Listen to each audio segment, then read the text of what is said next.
Morning students. In this particular session, we are going to talk about Ellingham diagram. First, the introduction. What is Ellingham diagram? Ellingham is the name of the scientist and he represented his ideas in the form of a graphical representation which we call it as diagram. So, the graphical representation of the particular concept given by Ellingham is Ellingham diagram. This Ellingham diagram is used in pyrometallurgy. What is metallurgy? You all know metallurgy is a extraction of metals. So it's a branch of chemistry which deals with the extraction of metals. Part of it I have done and the remaining part I would have listened to Kalyani ma'am. So now you should definitely got an idea about metallurgy.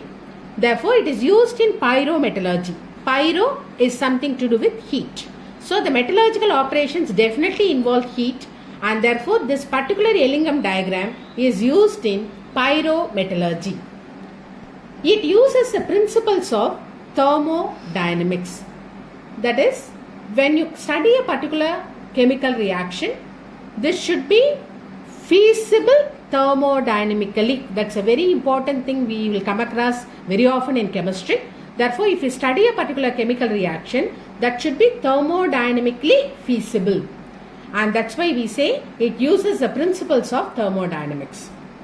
So, as I mentioned now, we have to study the particular reaction is energetically favorable or not. That is being done by thermodynamics. There is one more thing which we are going to talk about little later, chemical kinetics. So, kinetics will talk about the mechanism and the rate of the reactions. If these two things are there, then we can say the reaction is possible under all conditions. So kinetics and thermodynamics play a vital role in studying the chemical reactions. Kinetics deals with the rate and mechanism of a reaction, whereas thermodynamics will study the reaction under energy consideration. Therefore, thermodynamics principle is used in Ellingham diagram. Okay, we said it is based on thermodynamic principle. So, what is that principle used here? This is the expression what we study in the case of thermodynamics. So, to study the feasibility nothing but whether reaction can take place or not on its own. We can also call this as spontaneity. When can the reaction be spontaneous? When it can occur very easily on its own. So, when it occurs very easily on its own, we call this as a feasible condition, and that particular feasibility or spontaneity can be studied with the thermodynamic expression delta G naught is equal to delta H naught minus T delta S naught. So, I think the terms must be very familiar to you since you have studied all this in 11th standard. Delta G is a change in free energy. Free energy, immediately we say it is Gibbs free energy. Of course, Gibbs is the name of the scientist, but free energy is closely associated with Gibbs. Therefore, we always say Gibbs free energy. So, the change in free energy can be given by delta G naught. And not means delta G naught means it is under standard conditions. If I don't write G naught, if I write only delta G, what does it mean then? It is under certain conditions. So, under standard condition becomes delta G naught. Under any condition it will become delta G. That is the only difference and you have studied it already. Similarly, delta H naught. So, delta H stands for change in enthalpy. So, change in enthalpy can be given by delta H, and delta S stands for change in entropy. So, as I told you now, delta G stands for change in free energy. Change in free energy. Change in free energy. Whereas delta H is equal to change in enthalpy. Change in enthalpy. Enthalpy is nothing but heat content. Delta S is nothing but change in entropy. Entropy is nothing but randomness. Therefore, All the three are involved. As you know, T stands for temperature in Kelvin. T stands for temperature in Kelvin. So, this particular expression delta G naught is equal to delta H naught minus T delta S naught is a main expression which is used to study the Ellingham diagram. So, now we will see what is the Ellingham diagram.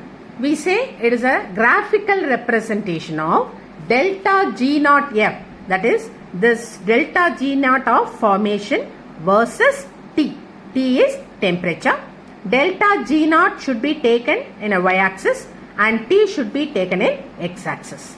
And delta G naught can be measured in terms of kilojoules per mole and T can be measured in Kelvin.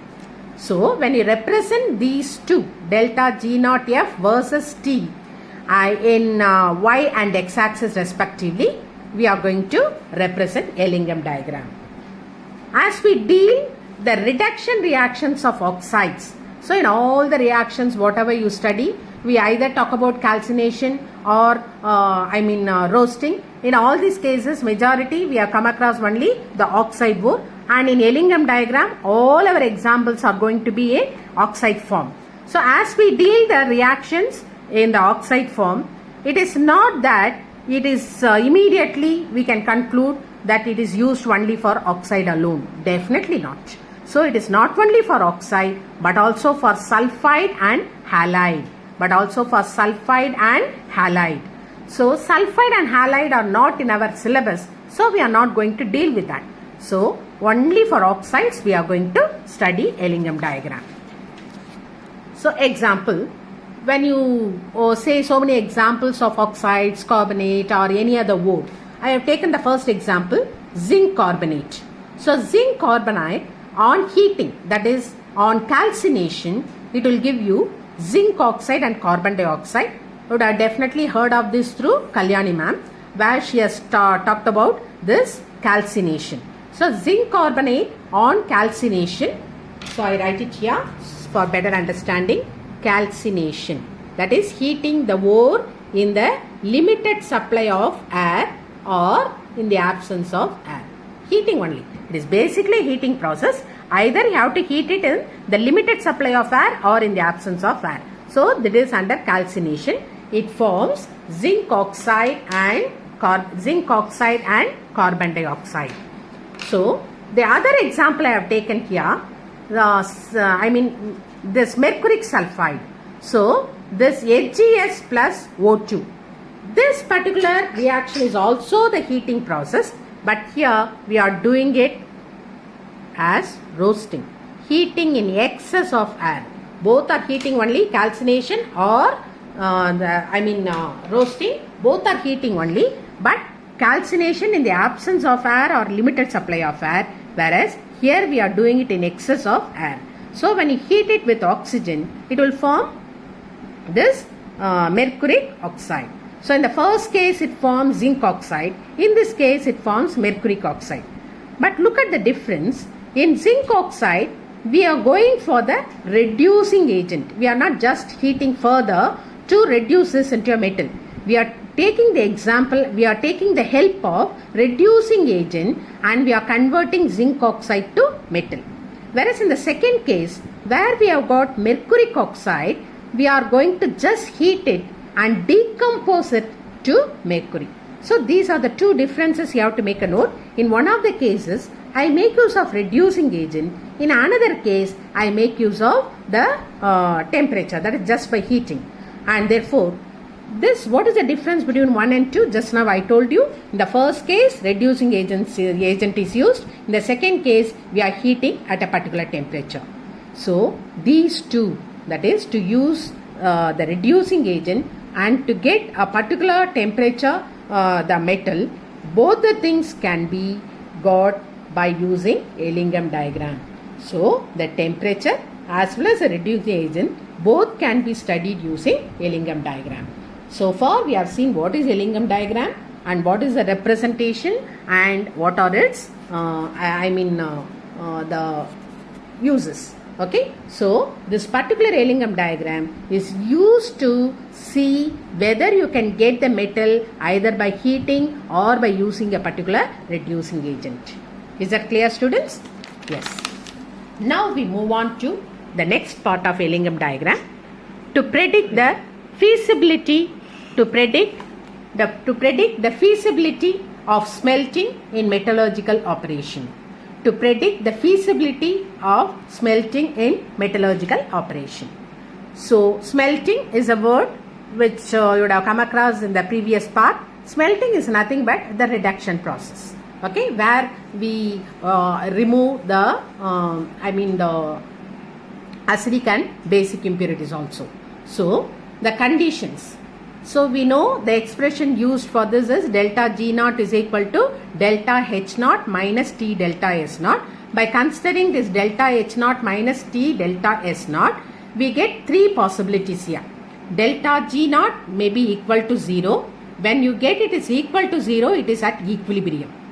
Delta G naught may be lesser than 0, therefore it will become negative, then it is spontaneous. When delta G naught is negative, the reaction becomes spontaneous and feasible. Delta G naught is greater than 0, that is, when it becomes positive, then it becomes non-spontaneous.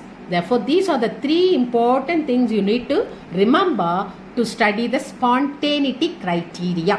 What is that spontaneity criteria? In order to study whether the reaction takes place spontaneously or not.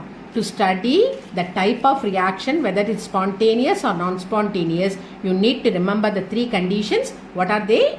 Delta G naught is equal to 0, that means it is at equilibrium. Delta G naught is lesser than 0, therefore it is negative, therefore spontaneous.